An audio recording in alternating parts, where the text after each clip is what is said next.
Kwingineko tunaarifiwa kwamba watu 8 wamepoteza maisha na wengine 3 kujeruhiwa kufuatia ajali mbaya ya barabarani iliyotokea eneo la Marubara kando ya barabara kuu ya Mwea-Embu, kaunti ya Kirinyaga mapema Jumamosi. Polisi wanasema lori la kusafirisha mizigo lililokuwa likielekea Embu liligongana na tuktuk iliyokuwa imebeba wafanyikazi wa mashambani wakielekea kupanda mpunga katika eneo la utafiti wa umwagiliaji la Mwea. Watu 6 waliokuwa ndani ya tuktuk hiyo walifariki papo hapo, huku watu 2 wengine waliotembea kando ya barabara pia wakipoteza maisha baada ya kugongwa na lori hilo. Majeruhi walipelekwa katika hospitali ya Kimbimbi na hospitali ya rufaa ya kaunti ya Kerugoya kupokea matibabu.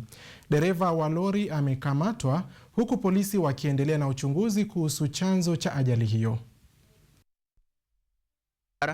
ambapo lori imeweza kugongana kichwa kwa kichwa na tuktuk ambayo ilikuwa imebeba zaidi ya watu 9 na wakaweza kuangamia wote.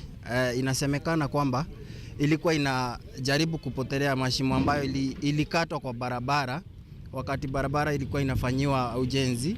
Kulingana na venye hiyo lori ilitupa mwelekeo, ni kama hiyo driver alikuwa amerara juu, ametupa mwelekeo akagonga hiyo tuktuk kisha ikaraliwa. So tunaomba serikali ishikilie hiyo au familia ili waweze kupumzisha au watu kwa njia yenye inayofaa. Sisi ni watu wa Nduthi, tunauawa hapa kila siku, wenzetu wanaenda. Sasa hii ni tuktuk imeua mama ya mtu, watoto wa mtu, baba ya mtu. Cheki hii njia inaenda kwa kina Kediki. Hii ni mashimo hapa, tumepoteza watu na tumekasidika. Tokuaga wa muthenya gari za mirazi na tuua. Sasa hizi ni marodi sasa za kampuni Fargo, hata imepotea tulikuwa tuichome na tumekasidika. Hii barabara President aliahidi miaka 10 hii yake inataingia kwa kiti, ikuwe ni 10 ama 5. Kabla atoke kwa kiti atutengenezee hii barabara. Na hii barabara tuko na huzuni sana kwa sababu kila wakati hapa kutoka hapa Mwea kwenda mpaka Kimbimbi kumekuwa na accident mingi sana. Leo tumepoteza watu 9 na ni huzuni sana.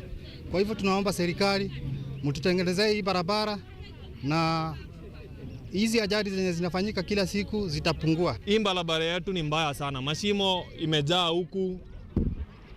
Bumps hakuna. Watu jengea hata kama